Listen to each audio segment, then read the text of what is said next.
今日から俺たち4人も住むからよろしく。さっさと家に入れてくれ。それから飯も用意してくれよ。出前で高級寿司でも頼んでくれ。矢継ぎ早に電話口でそう言ってくる息子。本当に自分勝手すぎて呆れてしまう。新居で荷ほどき中だから無理よ。新居。息子は間の抜けた声を出した。後ろからは息子嫁が発狂する声が聞こえる。何でもかんでもあなたたちの思い通りに行くとは思わないでちょうだい。私の名前はのぞみ。56歳の主婦だ。夫のあきらとは結婚して30年になる。私たちの出会いは職場で、交際を始めてから1年ほどが経った頃に、彼からプロポーズをされて結婚に至った。僕がのぞみさんを一生幸せにします。だから結婚してください。そうやってストレートな気持ちを言ってくれた彼のプロポーズが私にはとても嬉しかった。そして結婚して30年以上が経った今も夫は私のことを幸せにしてくれている。本当に彼と結婚してよかったと思う。私たちが結婚して1年ほどが経った頃、私が妊娠をしていることが判明した。まさかこんなに早くできるとは思っていなかったが、子供はいつか欲しいと思っていたから私も夫もとても喜んだ。そして私は無事に息子を出産した。生まれてきた子供に、私と夫はマサトという名前をつけた。マサトはとても可愛くて、私たちは息子をとても大事に育てた。すくすくと成長し、言葉も話せるようになった息子はさらに可愛くて毎日が楽しかった。あっという間に息子は大きくなり、小学校に上がった。これからたくさん友達を作って、勉強も頑張っていってほしいな。そう思っていたのだが、小学校に上がってからというもの、息子は何かと問題を起こすようになってしまった。もともとわんぱくでやんちゃな子だなと思っていたのだが、小学校からそれが顕著になってしまったようだ。授業中もうるさくしてて先生の邪魔をしたり、わがままを言ってクラスの子を泣かせたり、そういう風に迷惑をかけていたらしい。学校から電話が来るたびに私は謝罪をして、その都度夫と一緒になって息子を叱っていたのだが、息子は何が悪いのかよく分かっていなかったようで、怒られること自体を理不尽に感じていたようだ。そんな状態では、せっかく叱っても右から左に流れていってしまうし、改善されることは一切ない。私と夫はそんな息子にかなり手を焼いた。そして勉強もあまりできない子で、というのも集中が続かないのだ。だからテストの成績も悪く、その点も先生から注意を受けていた。私たちの育て方が悪いのだろうかと、かなり頭を抱えた。そのため息子を塾に通わせたり、家庭教師を雇ったりもしたが、全く改善されなかった。息子は中学校に上がってからも変わらず、授業中に騒いでうるさいと先生から注意を受けていたようだ。そして気に入らない子に怪我を負わせたという連絡も入り、私と夫は慌てて怪我をした子に謝罪をした。確実に息子は学校の中で問題児扱いを受けていた。そのため、授業参観などに行っても私に話しかけてくる親御さんはいなかったし、ママ友なんてものは一切できなかった。その後、息子はなんとか高校に進学をした。まあ、とは言っても学区内で一番レベルの低いところではあるが。だが私も夫も高校くらいは、ちゃんと問題なく通ってほしいという思いがあった。そのため学校生活をちゃんと続ける代わりに、バイトをしてもいいという許可を息子に出した。いつも小遣いもすぐ使ってしまう息子なので、私たちはもともと与える金額を少なくしていた。だからバイトをして、自由に使えるお金を増やせることになって息子はとても喜んでいた。毎日のようにバイトをして、息子は高校生ながらにかなり稼いでいた。そして私たちは学業もおろそかにしないということを約束させていたので、息子は苦手な勉強もバイトのために頑張っていた。そのため、一切学校から息子の学校での態度で連絡は来なかった。まさかこんなことで息子が変わるなんて。私と夫は拍子抜けしたものだ。まあ、息子は稼いだお金を完璧に使い切っていたので、貯金はしていなかったが、高校生なのにブランド品を買い漁っていて、財布やらバッグやらもブランド品を使っていた。私よりもいい財布を持っているのを見たときは、さすがにびっくりしてしまった。その後、息子は無事に高校を卒業した。何にも問題を起こさずに卒業したのは奇跡だと思う。そして息子は3年間働いていたバイト先のコンビニで、そのまま正社員となった。私たち親としては、ちゃんと就職を決めてくれただけでかなり嬉しかった。息子は就職が決まると同時に家を出て行った。さっさと自立して好き放題遊びたいのだという。手間のかかった子だからこそ余計に自立するのは寂しいが、まあ男の子だし、そうやってガンガン働いてくれる方がいいと思う。だが悲しいことに、息子は家を出てからめったに帰ってこなくなった。せめてお正月くらいは帰ってきてほしいなと思っていたのだが、家を出た年は一度も帰ってこなかった。まあ最初は一人暮らしを満喫したいのだろう。そう思って私も夫も何も言わなかった。きっとこの先、年を重ねたらこうやって二人で年越しをすることが増える。それの予行演習みたいなものだと思おうと言って、私と夫は二人での正月を過ごした。だがそれからも、息子は全く帰ってくる気配はなかった。お盆も来なかったし、それ以外の時も帰省をするという連絡はなかった。それでも、さすがに今度のお正月は帰ってくるだろう。そう期待していたのだが、息子は次のお正月も帰ってこなかった。ここまで来ると、息子は生きているのかも心配になってくる。私と夫は慌てて息子に電話をかけた。着信音がしばらく鳴るが全く出ない。何かあってからでは遅いと思い、私はずっと電話をかけ続けた。すると電話が出る音が聞こえて、息子の声が聞こえてきた。なんだよしつこいな。一体何の用だよ。息子は怒った様子でそう言った。よかった、生きてたのね。は？あなたが一人暮らしを始めてから一切帰ってこないし、一度も連絡をよこさないから心配だったのよ。なんだよ。そんなことで何度も電話をしてきたのかよ。そんなことだなんて言わないでよ。本当に心配したんだから。めんどくさいな。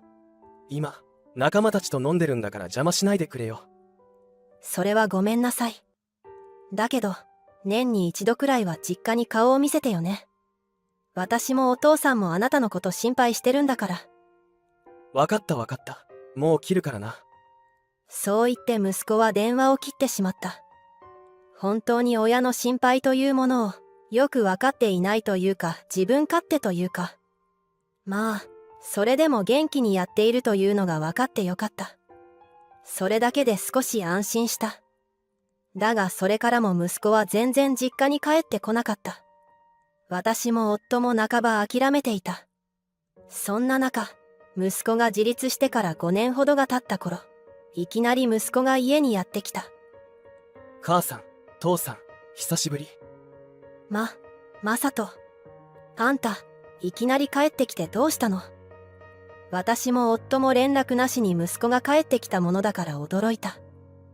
どうしたのって、息子の顔を見たいとか言ってたのはそっちじゃないか。そりゃそうだけど、それならせめて事前に連絡くらいしてくれても。ああ、悪い。だけど久しぶりに会えてよかったでしょ。まあ、そうだけど。元気にしてたのか。まったく。お前は連絡もよこさずに。はい。父さんもそうやって説教とかいいから。元気にしてたよ。それに今日は報告があってきたんだ。報告？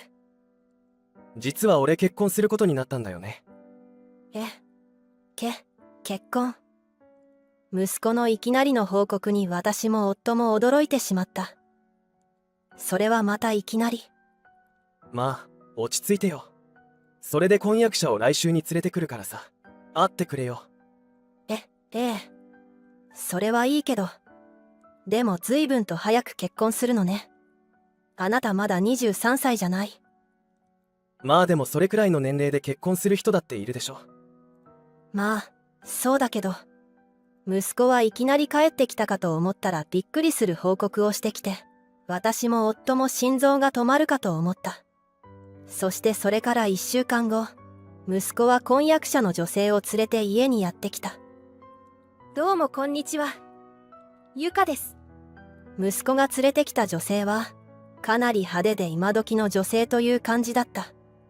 年齢は息子の2歳下の21歳だそうだ。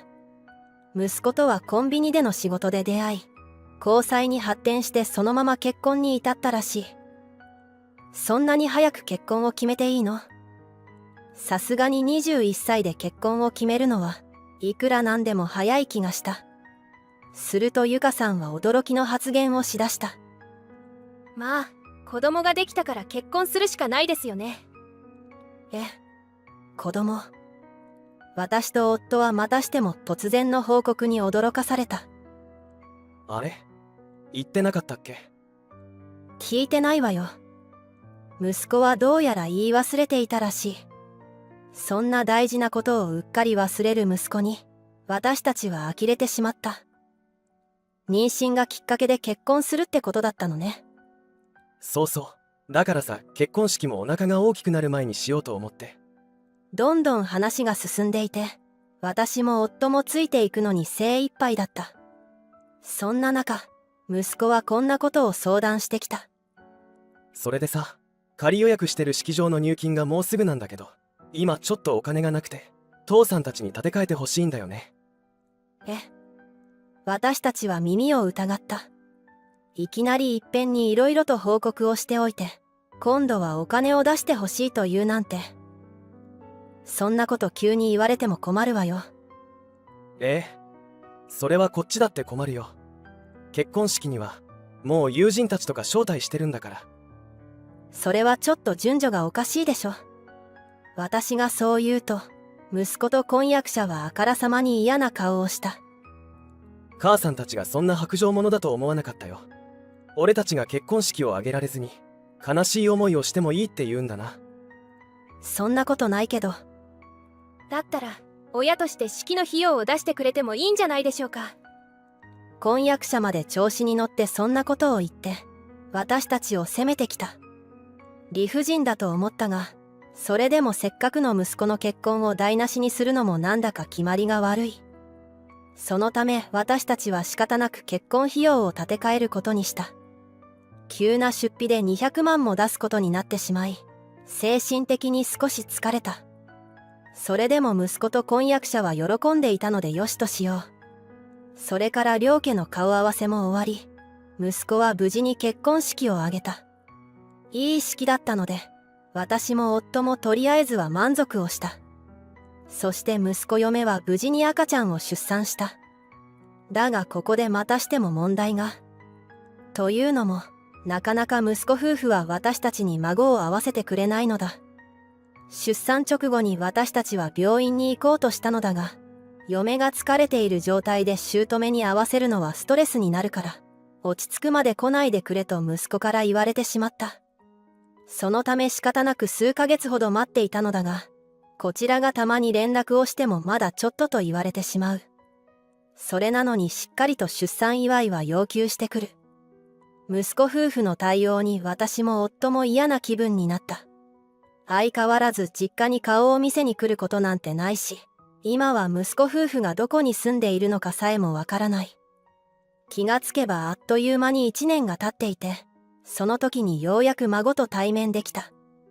と言っても正月にちらっと息子夫婦が私たちの家を訪ねて、玄関先でやり取りをしただけだった。その時に1回だけ孫を抱かせてもらって終わり。しかもその時に子育てには金がかかるからと、お年玉を要求された。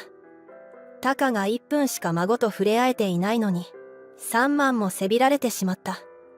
そして案の定、息子夫婦はそれから一切顔を見せに来なかった。気がつけば4年の月日が流れていたのだが、その時に私と夫は驚きの事実を知ることになる。息子一家はまた以前のようにいきなりやってきた。なんと息子夫婦にはさらに子供ができていて、もう3歳になっているというのだ。上の子はすでに5歳になっていたのだが、もし何も言われずに道で見かけてもおそらく気づけないだろう。それほど雰囲気が変わっていた。それで、今日はどうしてやってきたの？さすがにこんなにも何も知らされていない状態で、孫の顔を見ても素直に喜べなかった。それにここまで私たちとの関わりを絶っていたのに、何の用事で来たのだろうか。きっといい話ではないと思い、私たちは警戒した。すると案の定、息子夫婦は驚きの発言をした。俺たち、この家に住もうと思ってるんだ。いきなり引っ越してくると言った息子夫婦。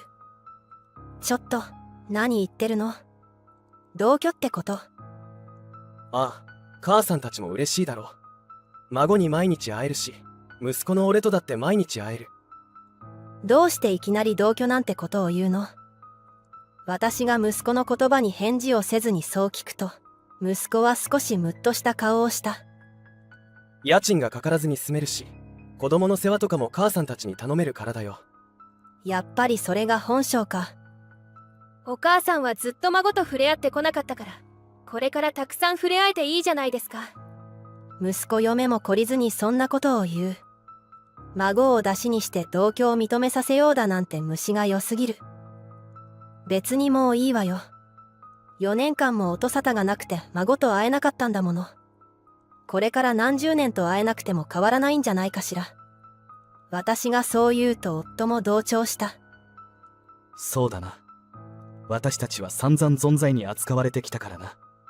都合のいい時だけ来られても困る。息子はそんな私たちの反応に顔を真っ赤にして怒った。はあ、なんだよ。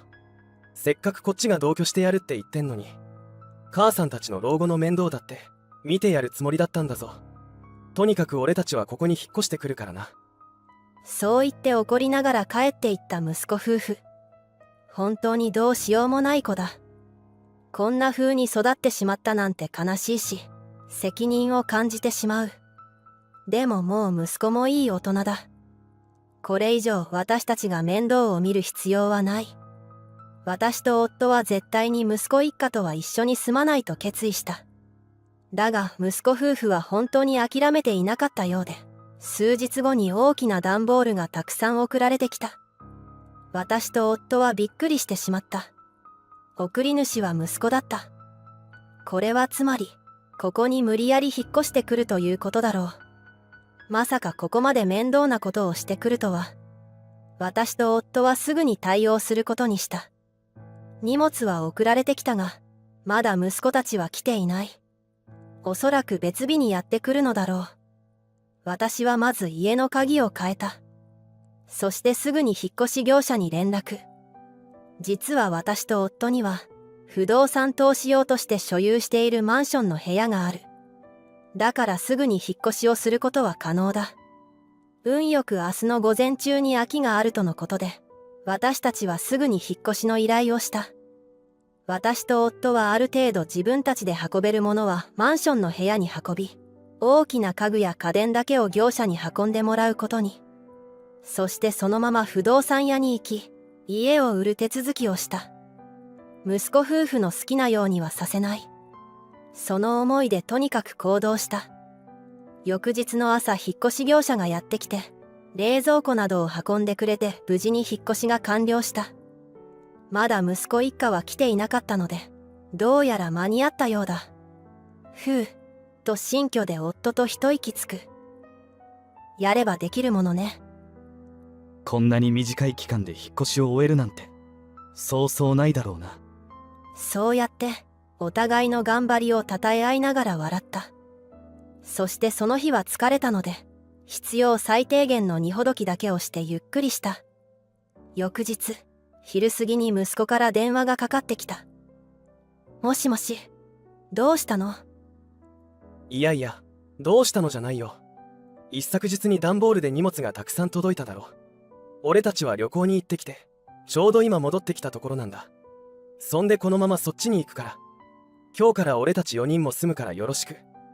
そう言って一方的に電話を切る息子。私と夫は気にせずに新居での荷ほどきを開始した。それから1時間後、再び息子から電話がかかってきた。おい、どうなってんだよ。なんで家の外に俺たちの荷物が入った段ボールがあるんだよ。しかも鍵も開かないし、さっきからインターホン鳴らしてんだぞ。さっさと家に入れてくれ。それから飯も用意してくれよ。出前で高級寿司でも頼んでくれ。矢継ぎ早に電話口でそう言ってくる息子。本当に自分勝手すぎて呆れてしまう。新居で荷ほどき中だから無理よ。え、新居。息子は間の抜けた声を出した。どういうことだよ。だから、私たちはあなたたちとは一緒に住まないって言ったでしょ。それなのに無理やり荷物なんて送ってくるのが悪いのよ。私たちはあなたたちから逃げるように引っ越したの。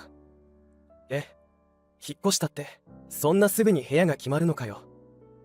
言ってなかったけど、私たちには他に所有している部屋があるの。嘘だろ。そんなの知らないぞ。まあ、だって言ったらあなた絶対に住まわせろとか言うでしょ。私たちだって色々と安全策は用意してるのよ。そんな。息子は意気消沈した様子で言葉を失っていた。後ろからは息子嫁が発狂する声が聞こえる。その家はもう売ったから、無理やり住もうとしても無駄だからね。何でもかんでも、あなたたちの思い通りに行くとは思わないでちょうだい。私はそう言って電話を切り、着信拒否をした。息子一家はちゃんと注意したのにもかかわらず、家の窓ガラスを割って中に入り、荷物を運んで住み始めたらしい。だがすぐに不動産会社から通報されて逮捕されたようだ。息子は、ここは俺の実家なんだぞ。家にいて何が悪い。と叫んで警察官に抵抗したため、取り押さえられて連行されたらしい。その騒ぎはご近所さんに見られただけでなく、やじ馬としてやってきていた赤の他人の SNS によって拡散され、息子の勤務先にもバレてしまった。そのため息子はすぐにクビとなったようだ。そして逮捕されて仕事も失ったことから、息子嫁にも振られたらしい。孫たちは息子嫁が引き取って、息子嫁の実家で育てているそうだ。だが今回のことで義両親も相当怒っているようで、息子嫁に朝から晩まで働かせて、その給料の管理も彼女の両親がして、孫たちのための学費などに充てられるように貯金をしているそうだ。ちなみに息子が今何をしているのかは知らない。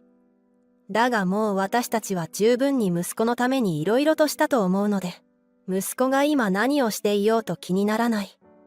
これからは夫といつまでも夫婦仲良く幸せに暮らしていこうと思う。母ちゃんだったのか。いきなりの夫の登場に義母は飛び上がって驚いた。この鬼ババア。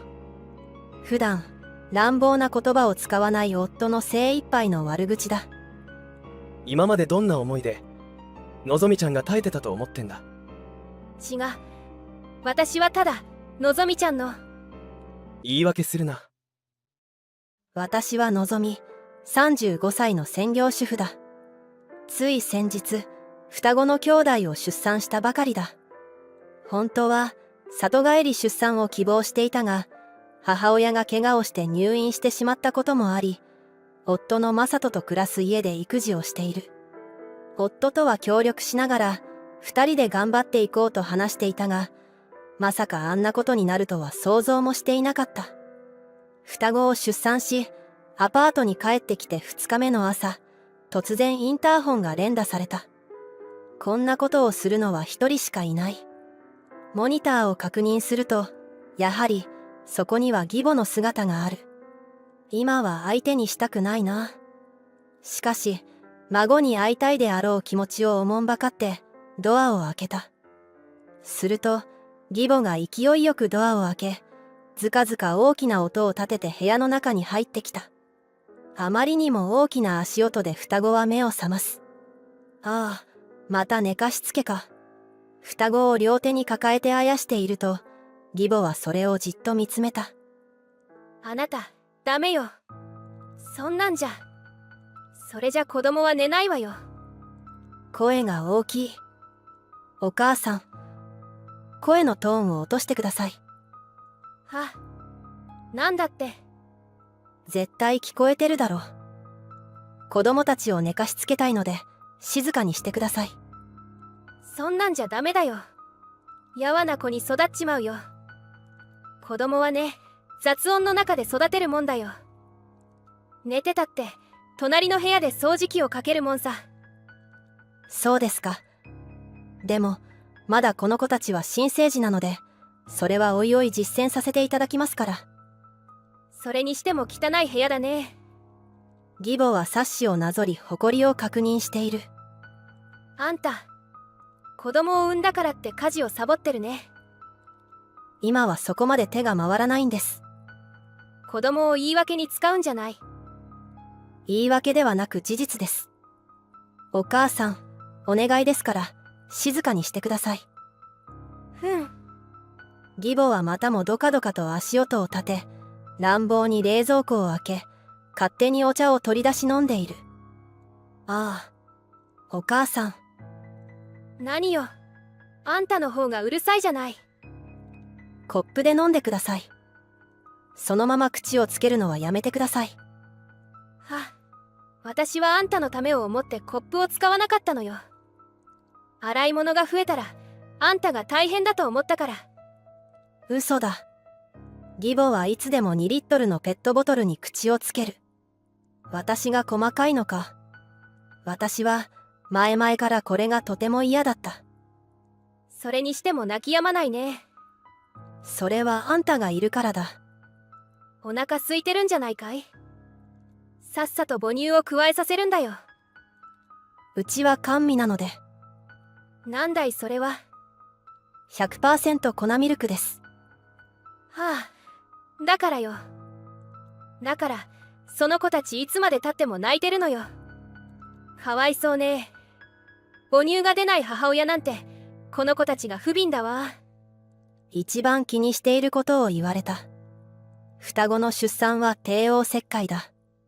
看護師曰く、帝王切開だと母乳が出るのが遅れることがあるという。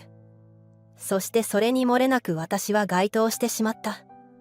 10日間の入院中に看護師が何度かマッサージを試みてくれたのだが、母乳は出なかった。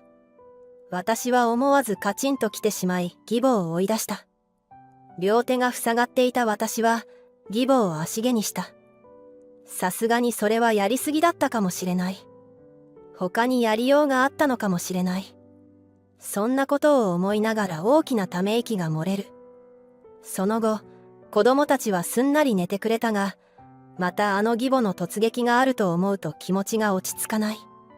夫に相談しようと考えたが、夫は多忙の中、寝る時間を削って双子の育児に積極的に取り組んでいる。そんな夫をこれ以上疲弊させるようなことはできなかった。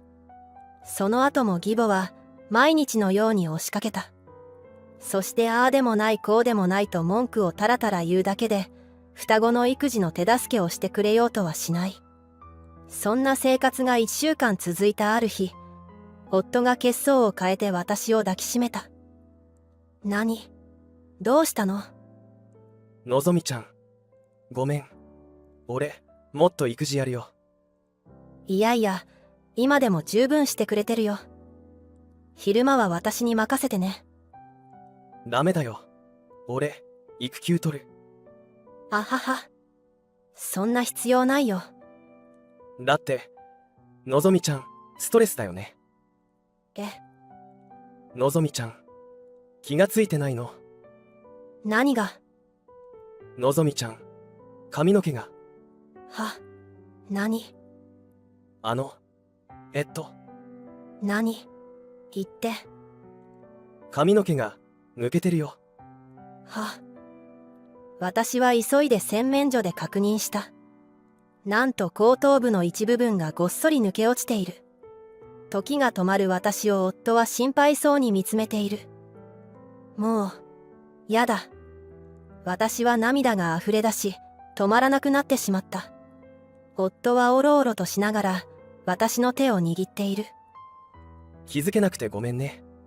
俺、明日から休み取るから、のぞみちゃんはゆっくり休んでね。優しい夫を目の前に義母のことが言えなかった。髪が抜け落ちた原因は双子の育児じゃない。義母の突撃訪問、そして延々と続く嫌味攻撃が原因だ。それが言えたら楽になるのか。でも夫がこの事実を知ったら悲しむよな。自分の母親が私を追い詰めているとは思ってもいないだろう。夫は翌日から本当に育休を取った。夜中のおむつ替えやミルクをせっせと作っては双子に与えていた。やっぱり俺がいない間、大変だったでしょ。今まで一人でありがとう。そんな夫の優しい言葉にまたも涙腺が緩む。しかし、気合の入りすぎた夫は寝不足でお腹を壊してしまったようだ。ごめん、のぞみちゃん、またトイレ。その間だけ、双子ちゃんお願いしてもいい？あはは。大丈夫だよ。ゆっくり出してきて。ごめん、ありがとう。夫は足早にトイレへ入った。ああ、こんな生活がずっと続いていってくれたら幸せだな。しかし時刻は朝8時。そろそろ義母がやってくる時間だ。それを考えるだけでめまいがする。そして恐怖の時間がやってきた。嫌なインターホンが鳴る。来た。私は黙ってドアを開けた。遅い。もっとちゃっちゃと開けなさい。義母はどかどかと足音を立て部屋の中へ突き進む。そして泣く双子たち。ほら、早く子供を抱き上げなさい。お母さん今日は、マサ。いいから早く子供を抱く。あ、はい。義母は私に話す隙を与えず、どんどんと指示を出した。相変わらず家も汚いわね。あなたの仕事は育児だけじゃないのよ。家事もちゃんとやりなさい。両手に抱きかかえた双子は大泣き。そして私も涙がこぼれた。やだ、ちょっと。何よ。泣くことないじゃないの。義母の前で初めて流した涙になぜか義母はうろたえている。しかしそんなことを気にする余裕はない。私はもう何も考えられなかった。するとトイレのドアがバンと開き、夫がどかどかとこれまた義母とそっくりな足音を立ててリビングへ入ってきた。母ちゃんだったのか。いきなりの夫の登場に義母は飛び上がって驚いた。この鬼ババア。普段乱暴な言葉を使わない夫の精一杯の悪口だ。今までどんな思いでのぞみちゃんが耐えてたと思ってんだ。違う。私はただのぞみちゃんの。言い訳するな。のぞみちゃん、ごめんね。俺。夫は大号泣していた。義母以外全員泣いているというカオスな状態だ。気づけなくてごめんね。大丈夫だよ。私も言えなくてごめん。のぞみちゃんが謝る必要なんてない。諸悪の根源はこの鬼ババアだから。あ、ごめんね。今パパ悪い言葉使っちゃってるけど真似しちゃダメだよ。私はこの人のことが本当に大好きだ。なんかこう気持ちが温かくなる。母ちゃん、もう家に来ないで、連絡もしないで。なんでよ。私はただ。母ちゃん、何してくれてんだよ。のぞみちゃん、ストレスで円形脱毛症になっちゃったんだぞ。義母は明らかに動揺していた。もう二度と来ないで。縁切りだから。もう早く出てって。ちょっと待って、のぞみちゃん。出てけよ。夫は双子を抱きかかえ両手が塞がっている。そして義母を足毛にして追い出した。私と同じやり方をしてる。やはり夫婦だ。義母を追い出した夫は油汗をかいている。子供たちは私が見てるからトイレに行ってきなよ。ごめん。またすぐ話そうね。夫はダッシュでトイレへ向かった。お腹痛かったんだろうな。でもそんな中、私の危機を察して出てきてくれたんだな。ちょっと笑えるけど、夫は真剣そのものだ。ありがとう。しかし、翌日、驚きの光景を目にすることになる。ギフと義母が訪ねてきたのだ。夫も私もモニター越しに二人を確認し、思わず中へ招き入れた。二人は玄関に入るなり、静かな足音でリビングまでやってきた。義母の目はパンパンに腫れている。これはどう見ても泣き晴らした目だ。しかし驚くのはそこじゃない。私と夫はただただポカンと二人を見つめた。のぞみちゃん、ごめんなさい。ソファーに腰掛けることなく、地べたで正座する義母。私はただ、のぞみちゃんに頼ってほしかっただけなの。ちょっと手伝ってもらえますかって言ってほしかっただけなの。でも、のぞみちゃんを追い詰めてしまってごめんなさい。義母は泣きながら話している。いや、それよりも気になって話が入ってこない。父ちゃん、母ちゃん、なんで丸刈り？そう、二人の坊主姿に目を奪われ、私も夫も全然話が入ってこない。女性が髪の毛を失うなんて、そんな苦しいことはないわ。のぞみちゃんの髪の毛が元通りになるまで、私もこのままでいるわ。母さんの暴走を止められなかった私にも責任がある。のぞみさん、本当に申し訳なかったね。妻はがさつなところが多々あるけれど、のぞみちゃんがお嫁さんに来てくれたことを本当に喜んでいたんだ。うちは男ばかりの家族だからね。それで双子ちゃんの妊娠が分かって、妻もいろいろ準備をしていたんだが、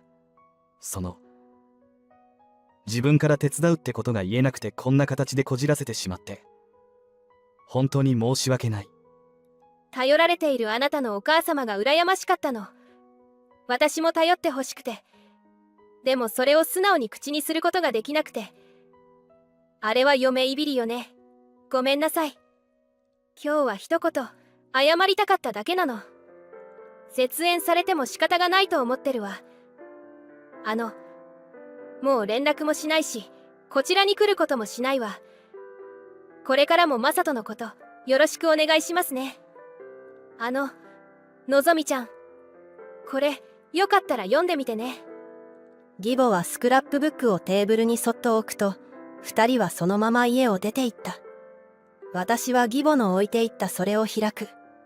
そこにはぎっしりと母乳が出やすくなる方法の書かれた記事がスクラップされていた。中には義母が産院や助産師に連絡を取ったメモまである。私と夫はただただ無言でそれを見つめた。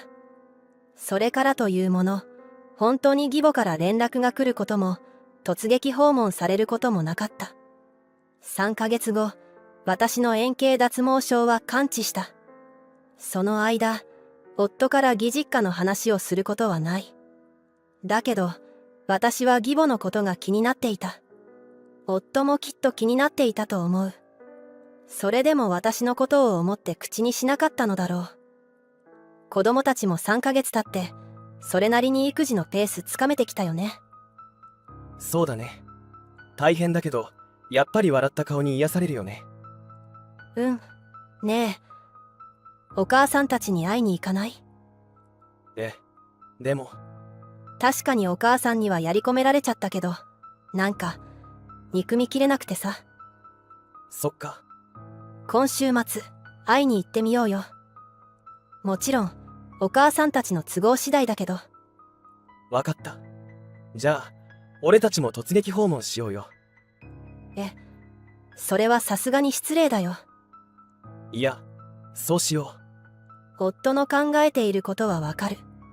あの時の二人が、ただのパフォーマンスだったかどうか見極めたいのだろう。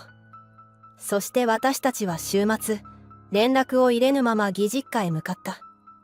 突然の訪問に二人は驚いていたが、こちらも驚く。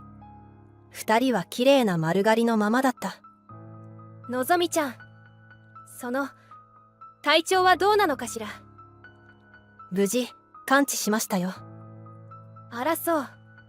よかったわ。本当にあの時はごめんなさいね。もういいですよ。スクラップブックありがとうございました。お母さんが連絡してくれていた産院に通ったら、母乳がバッチリ出るようになりました。あら、よかったわ。そうなの。義母はとても素敵な笑顔を見せてくれた。双子ちゃんたちも大きくなったわね。はい、よく飲むし、よく寝てくれます。お母さん、髪の毛、もう伸ばしてくださいね。いいえ、ダメよ。これは私のしでかしたことへの戒めなのだから。お母さん、もういいですよ。お母さん、ちょっとガサツだけど、気持ちは十分伝わりました。違うわよ。私は結構ガサツなのよ。ペットボトルにすぐ口つけちゃうしね。私たちは双子を囲んで、義実家で有意義な時間を過ごした。その後、義実家との関係は修復された。今では、1ヶ月に1回どちらかの家へ行き、楽しい時間を過ごしている。義母は頑なに坊主を貫いていたが、4歳になった双子に、髪の長いばあばが見たいと言われ、今は髪を伸ばしている最中だ。子供が生まれたばかりの頃はだいぶパンチの効いた義母だったが、やはり夫の親だ。温かい心を持った義両親だと思う。